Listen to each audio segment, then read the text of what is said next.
우리에게 주시는 하나님 말씀은 구약 성경 예레미야 45장 5절 말씀입니다. 내가 너를 위하여 큰 일을 찾느냐? 그것을 찾지 말라. 보라, 내가 모든 육체에 재난을 내리리라. 그러나 내가 가는 모든 곳에서는 내가 너에게 내 생명을 노량물 주듯 하리라. 여호와의 말씀이니라. 아멘.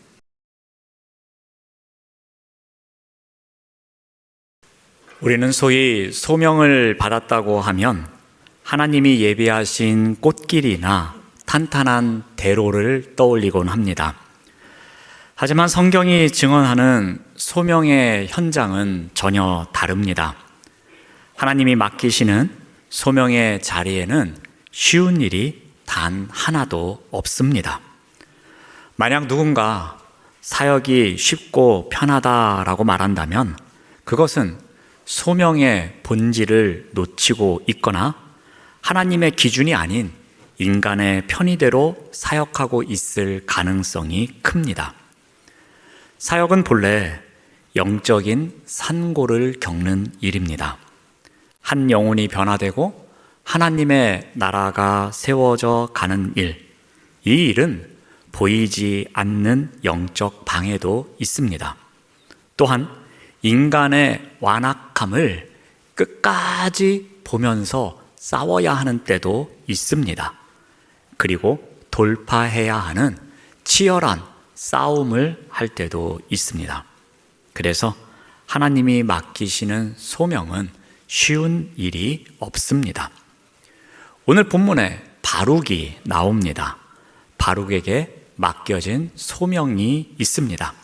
그것은 바로 하나님의 말씀을 온전히 기록하여 가장 정확하게 전하는 일, 이것이 바룩에게 맡겨진 소명이었습니다. 자, 바룩은 예레미야가 준 메시지를 두루마리에 받아 적고 그 내용을 성전에서 또는 다른 도시를 돌아다니면서 온 백성에게 전해야 하는 대변인의 소명이 있었습니다. 자, 그런데 바룩이 하나님의 말씀을 선포한 시점은 유다 역사상 가장 긴박한 때였습니다. 그때는 여호야김 왕 4년째였습니다. 국제정세가 한순간에 뒤집혔던 해였습니다.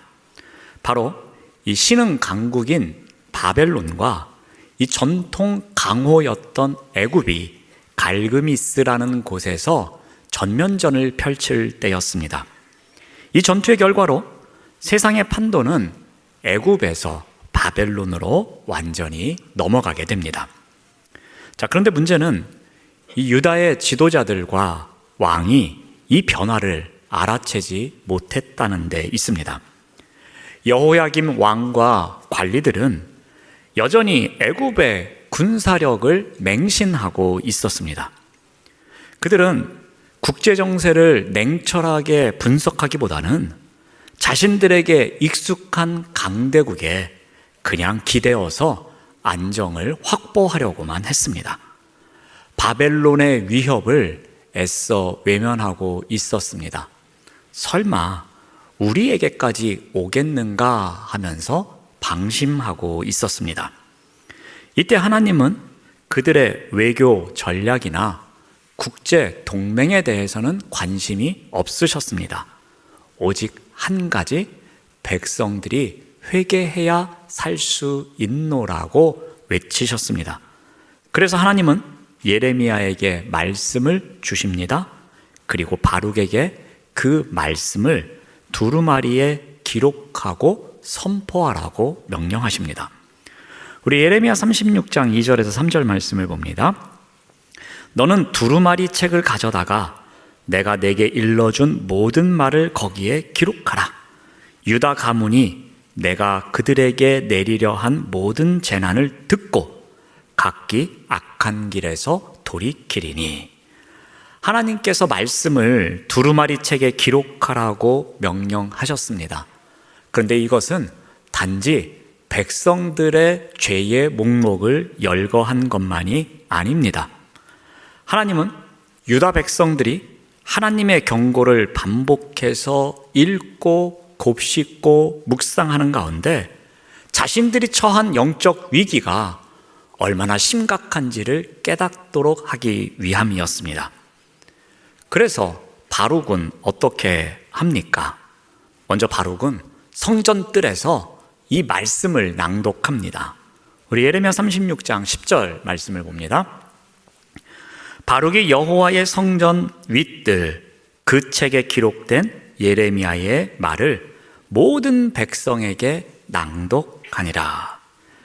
자, 예레미야가 이때는 성전에 들어갈 수 없는 때였습니다. 그래서 바룩은 예레미야가 불러준 하나님의 심판과 회개의 메시지를 두루마리에 적습니다. 그리고 성전에 올라갑니다. 그리고 백성들 앞에서 하나님의 심판이 임할 것이라는, 그래서 회개시키려는 하나님의 마음을 전합니다. 이 소식이 고위 관리들에게 전해집니다. 그래서 고위 관리들 앞에서도 말씀을 낭독합니다. 우리 36장 15절 말씀을 봅니다. 그들이 바룩에게 이르되 앉아서 이를 우리 귀에 낭독하라. 바룩이 그들의 귀에 낭독하였다라고 기록합니다.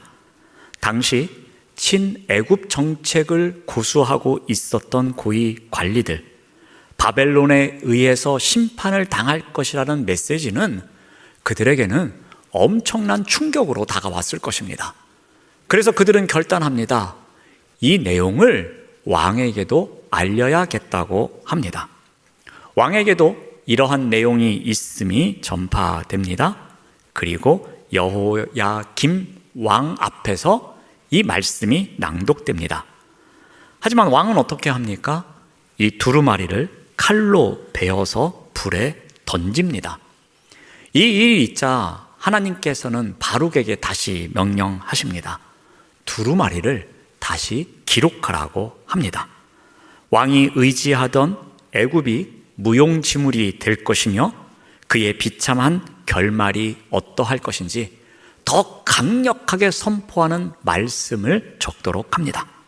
바룩은 왕의 위협 속에서도 굴복하지 않습니다. 그는 두 번째 두루마리를 다시 적습니다. 그리고 하나님의 확정된 뜻을 보존하고 널리 전하는 일을 감당합니다. 이러한 일을 하는 가운데에 바룩은 어떠한 기대를 갖고 살아갔을까요?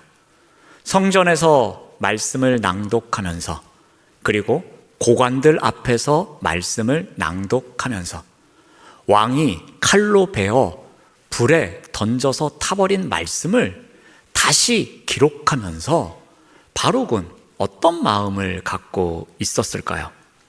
아마도 바룩은 금식일에 모인 수많은 백성들이 말씀을 듣고서 옷을 찢고 회개하는 영적 대각성을 기대했을 것입니다.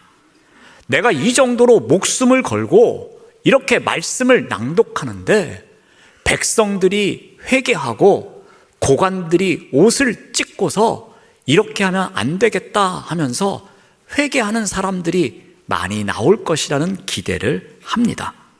그런데 결과는 그러한 기대와는 정반대였습니다. 우리 예레미야 36장 24절 말씀을 봅니다. 왕과 그의 신하들이 이 모든 말을 듣고도 두려워하거나 자기들의 옷을 찢지 아니하였다라고 기록하고 있습니다. 바룩은 성전에서 떨리는 마음으로 하나님의 메시지를 낭독했습니다.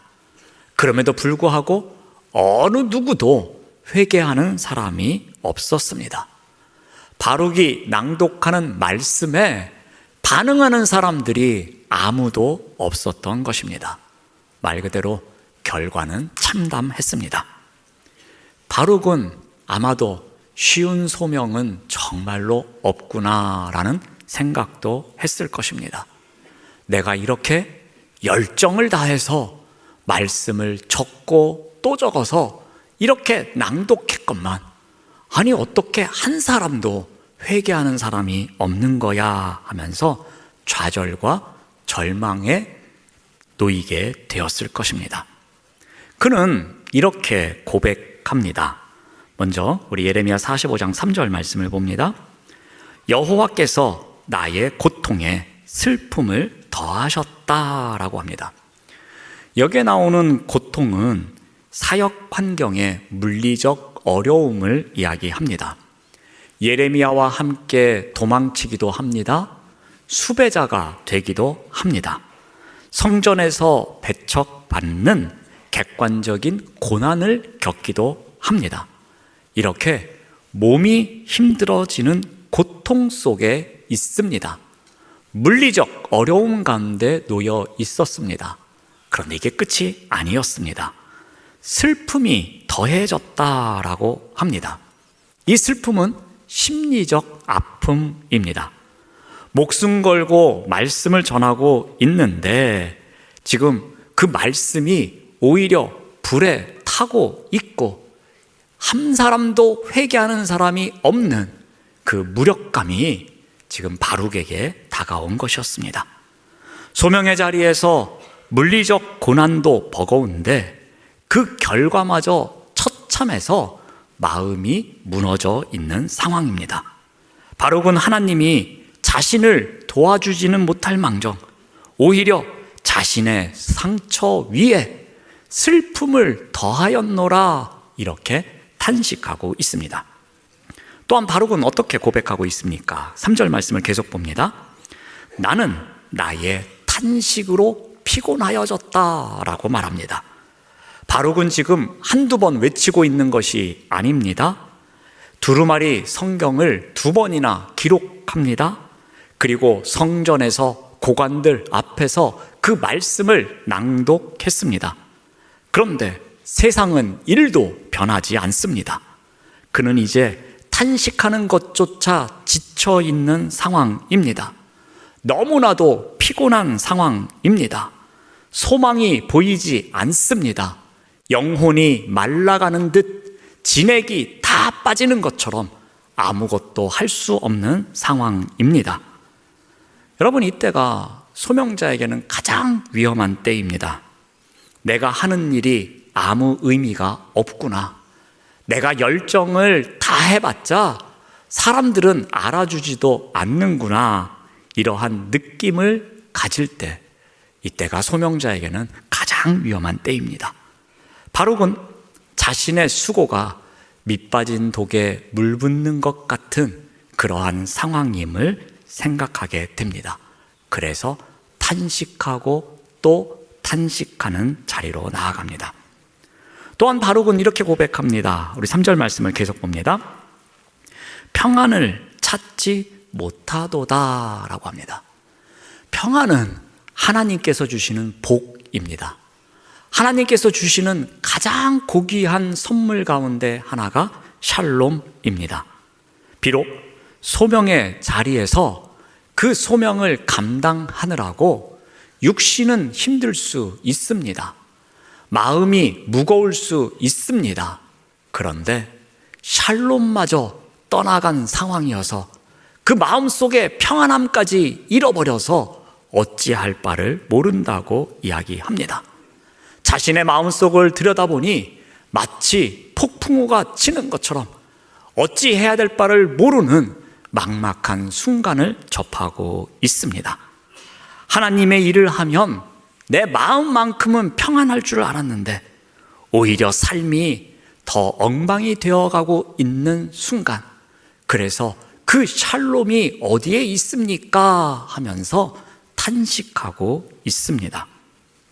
이것이 정말 소명자의 길인가? 내가 지금 온전히 소명을 다하고 있는 것인가? 그렇다면 왜 하나님은 나를 이렇게 외면하시는가? 하면서 온갖 의구심 속에 평안을 잃어버린 상황입니다. 바룩은 지금 자기 연민 속에 빠져들고 있습니다. 사람들이 회개할 거라고 기대했지만 여지없이 물거품이 되어버린 상황. 그래서 사역에 대한 좌절감이 찾아온 순간입니다. 어느 순간 가지고 있었던 열정이 모두 사라져 버리는 때이기도 합니다. 그런 가운데 하나님께서 도와주시면 좋겠지만 하나님께서는 전혀 관심이 없는 것처럼 보입니다. 오히려 몸도 너무 힘든데 마음까지 힘들게 하나님이 슬픔을 얹어 놓으시는 그러한 일까지 생겼노라고 그가 탄식하고 있습니다. 이러한 탄식 속에 자기 연민 속에 빠져들고 있습니다. 바룩은 화도 났을 것입니다. 마음도 많이 괴로웠을 것입니다. 회개하지 않는 자기 동족들을 보면서 이 사람들 때문에 잘못하면 나도 죽을 수 있겠다라는 생각을 합니다. 이 말씀을 낭독할 때 백성들이 회개해서 돌이켜야 하나님께서 심판하지 않으실 텐데 이 백성들이 들은 척도 안 하니 하나님께서 심판하실 것이고 그러면 나 또한 목숨을 잃을 거야 라는 생각을 합니다. 그러자 백성들이 밉습니다. 화도 납니다. 동시에 맞이하게 될 국가적인 비참한 운명을 생각하면서 더욱 슬프고 절망하는 상황에 놓입니다. 그는 생각합니다. 정말로 쉬운 소명은 없구나. 내 열정이 점점 사라지는구나 라고 생각합니다. 고통은 더합니다. 슬픔까지 찾아옵니다. 영적인 피로감마저 있습니다. 계속되는 탄식이 끊이지를 않습니다. 그나마 하나님께서 선물로 주신 평안마저 사라지고 있습니다. 이러한 상황에 열정을 찾아볼 수 없었을 것입니다. 우리 또한 이러한 상황에 놓일 때가 있습니다. 계속되는 아픔, 그리고 거기에 더해지는 슬픔, 그리고 영적인 피로감, 그래서 탄식할 수밖에 없는 상황. 그런데 하나님께서 주신 평안은 어디에 있는가? 그러니 열정은 당연히 찾아볼 수 없을 것입니다. 오직 절망의 순간만 놓여 있는 상황이 많이 있습니다. 자, 그렇다면 어떻게 해야 쉬운 소명이 없다는 절망 속에 놓여 있지 않고 다시 열정을 갖고 살아갈 수 있는가라는 것입니다. 한번 그 부분을 잠깐 살펴보고자 합니다. 자, 먼저는 공감의 위로가 있어야 합니다. 우리 예레미야 45장 4절 말씀을 봅니다. 너는 그에게 이르라. 여호와께서 이와 같이 말씀하시기를 보라. 나는 내가 세운 것을 헐기도 하며 내가 심은 것을 뽑기도 하나니 온 땅에 그리 하겠거늘 이라고 말씀하십니다. 여러분, 이 말씀을 한 문장으로 정리하면 이러합니다. 나도 아프고 슬프다입니다. 나도 세우기도 하지만 헐기도 한단다. 나도 심기도 하지만 뽑기도 한단다. 온 세상을 다스리는 것 정말 마음 아프고 슬픈 일이야 라고 하나님의 마음을 드러내는 표현입니다. 하나님은 절대로 심판을 기뻐하시는 분이 아니십니다. 자신이 직접 심고 세운 내 자식과 같은 백성들을 뽑아내는 것, 그들을 심판하는 것 결코 기뻐하지 않는 분이십니다. 그러한 창조주의 비통함을 느끼는 것 원치 않으시는 분이 하나님이십니다. 아마도 하나님은 바룩의 슬픔보다 더 큰 슬픔을 갖고 계시는 분이십니다. 바룩이 흘리는 눈물보다 더 많은 눈물을 흘리시는 분이 바로 하나님이십니다. 쉬운 소명이 없다고 절망하면서 열정이 식어가고 있는 바룩에게 하나님은 어떻게 하십니까? 바로 공감하면서 위로해 주십니다. 바룩을 가장 괴롭혔던 것, 나만 고생하고 있는 거 아니야, 내가 지금 제대로 하고 있는 것일까? 이러한 절망 속에 있는 바룩의 이야기를 그대로 가져오셔서 인용하시면서 내가 다 듣고 있단다. 내가 다 기억하고 있단다. 내가 너의 아픔보다 더 큰 아픔을 갖고 있단다. 내가 이렇게 아프니 나는 얼마나 아프겠니 하면서 바룩의 아픔에 공감하시면서 위로해 주고 있는 장면입니다. 소명자가 회복되는 첫 번째 단계는 바로 이와 같은 하나님의 공감이 있음을 확신하는 믿음입니다. 나만 울고 있는 줄 알았는데 하나님께서 먼저 울고 계시는구나. 나만 이렇게 많이 울고 있는 줄 알았는데 하나님은 더 많이 울고 계시는구나 라는 믿음, 이 확신이 있을 때에 우리는 쉬운 소명은 없다는 절망에서 벗어나 열정을 갖고 살아갈 수 있는 것입니다.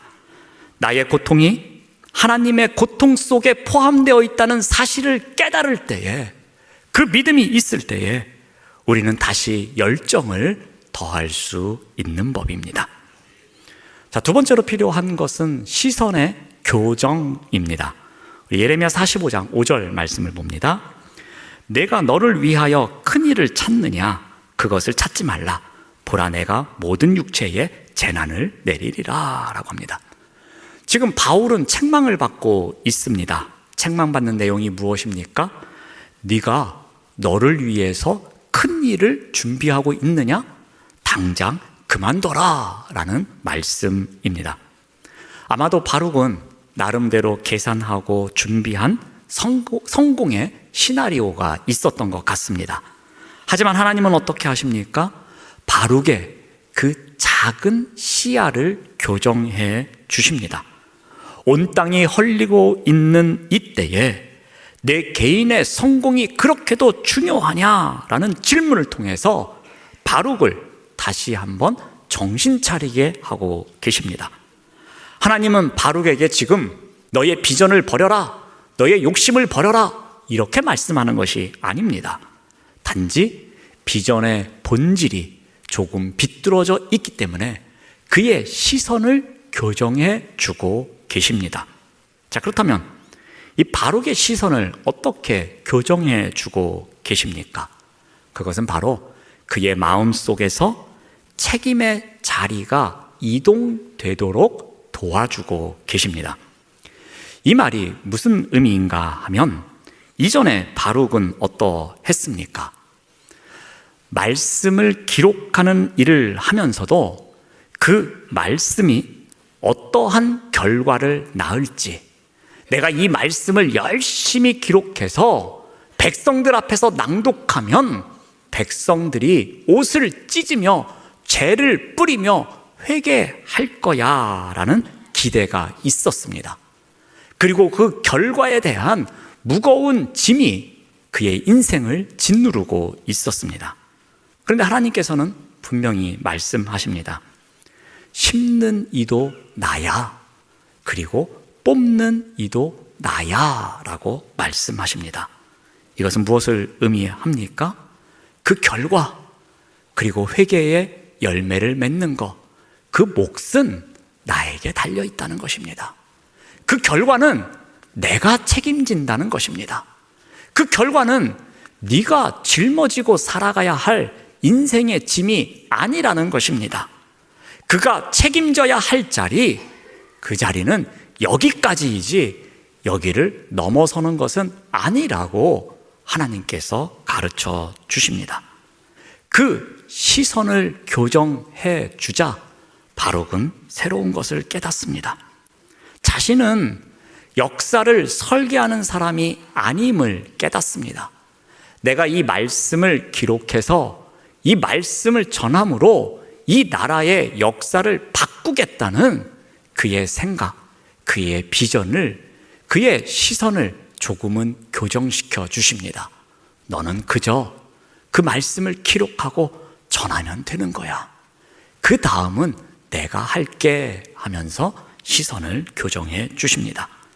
이 시선의 교정은 사명을 감당할 수 있도록 만드는 은혜를 발견하게 합니다.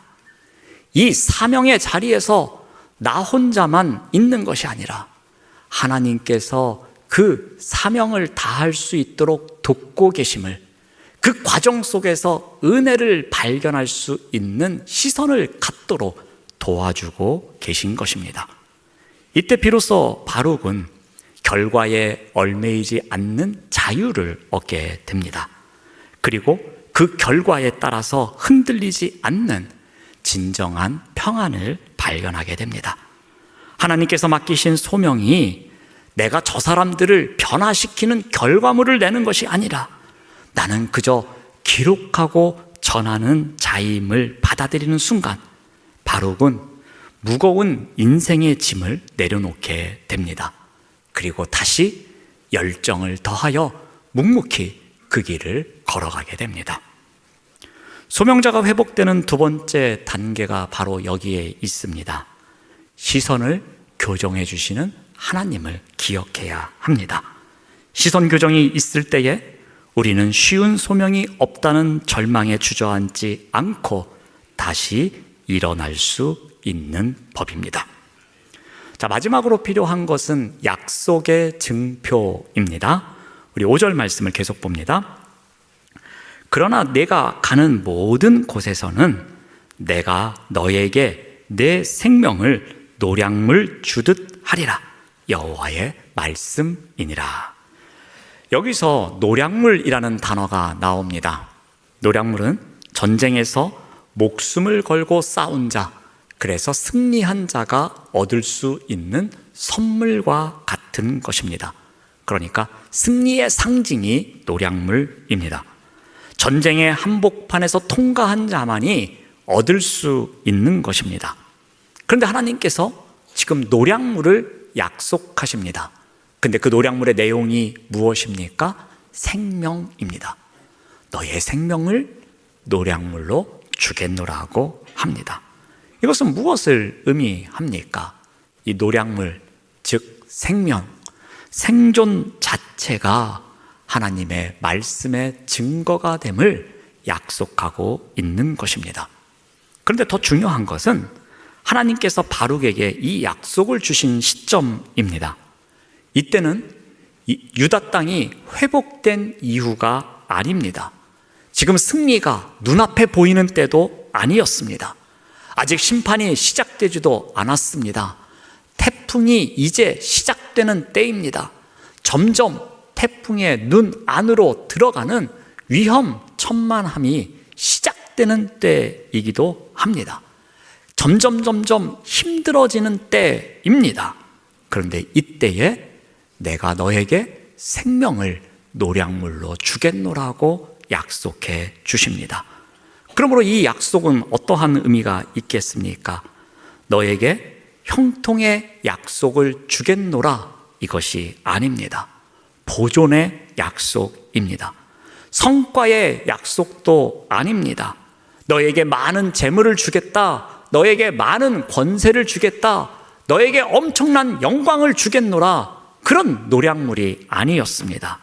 하나님께서 끝까지 너와 함께 하겠노라는, 너의 생명을 끝까지 지켜주겠노라는 동행의 약속이었습니다. 바룩의 생존은 그의 능력을 증명하는 표지가 아닙니다. 하나님께서 여전히 살아계시고 나와 함께 하심을 증거하는 증표였습니다.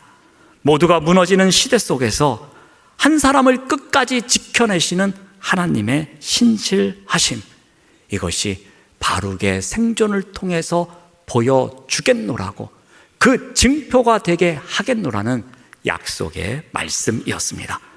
그래서 생명을 노량물로 주겠다는 이 말씀은 결코 초라한 약속이 아닙니다. 어떠한 것보다도 가장 강력한 주님의 약속이었습니다. 그래서 바룩은 이 약속을 붙잡고 다시 일어설 수 있었습니다. 그는 더 이상 실패한 사역자가 아니라 심판의 시대를 통과하며 하나님의 신실하심을 몸으로 증거하는 살아있는 전리품이 될 것이라는 약속을 믿고 살아갈 수 있었던 것입니다. 소명자가 회복되는 세 번째 단계는 바로 약속의 증표입니다. 약속의 증표가 있을 때 우리는 쉬운 소명이 없다는 절망에 주저앉지 않고 다시 일어설 수 있는 법입니다.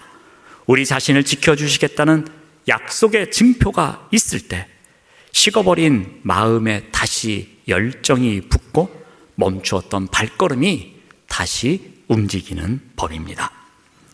사랑하는 여러분, 쉬운 소명은 없습니다. 그래서 우리는 열정이 쉽게 식어버립니다. 그런데 소명자에게 하나님은 어떻게 하십니까? 오늘 말씀에서 하나님은 아픔에 공감해 주십니다. 시선을 교정해 주십니다. 존재를 약속으로 붙들어 주십니다. 이 세 가지 은혜 앞에서 바룩은 어떻게 합니까? 다시 열정을 회복할 수 있었습니다. 우리도 마찬가지입니다. 쉬운 소명은 없습니다. 열매가 보이지 않아서 지칠 때도 많습니다. 아무도 알아주지 않는 것 같아서 열정이 식어버릴 때도 많습니다. 이 길이 맞는가라는 생각 때문에 갈등하고 고민하면서 열정이 온데간데 없이 사라질 때가 많습니다. 이러한 때에 열정을 회복하기 위해서 우리에게 필요한 것이 무엇입니까? 먼저 주님이 우리의 상황에 공감하시는 위로자이심을 기억하시기 바랍니다.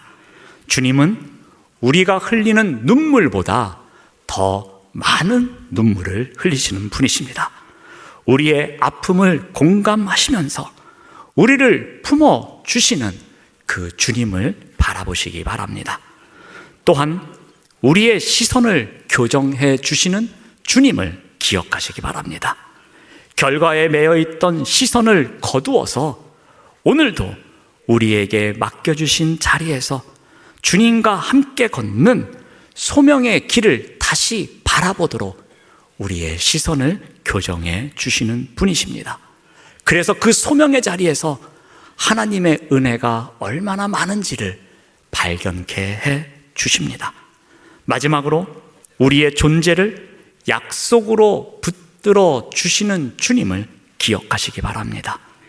결과로 증명되지 않더라도 주님의 신실하심을 증거하는 살아있는 전리품으로 오늘도 살아내시는 우리 모두가 되시기를 바랍니다.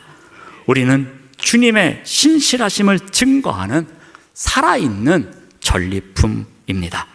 사랑하는 여러분, 분명히 쉬운 소명은 없습니다. 하지만 주님이 함께 하시는 소명은 우리가 끝까지 갈 수 있습니다. 그러므로 그 약속을 붙들고 오늘도 다시 열정을 더하며 한 걸음씩 한 걸음씩 믿음의 행진을 하시는 우리 모두가 되시기를 바랍니다. 기도하겠습니다. 하나님 감사합니다. 쉬운 길을 찾으며 소명을 재단했던 우리의 마음을 용서하여 주시옵소서. 주님은 우리의 상황을 가장 잘 아시는 위로자이시며 흐려진 우리의 시선을 교정하시고 무엇보다 우리의 존재를 약속으로 붙들어 주시는 분임을 믿음으로 고백합니다. 쉬운 소명은 없어도 주님이 함께 하시는 소명은 끝까지 갈 수 있음을 믿으며 다시 열정을 품고 한 걸음씩 내디딜 수 있도록 인도하여 주시옵소서.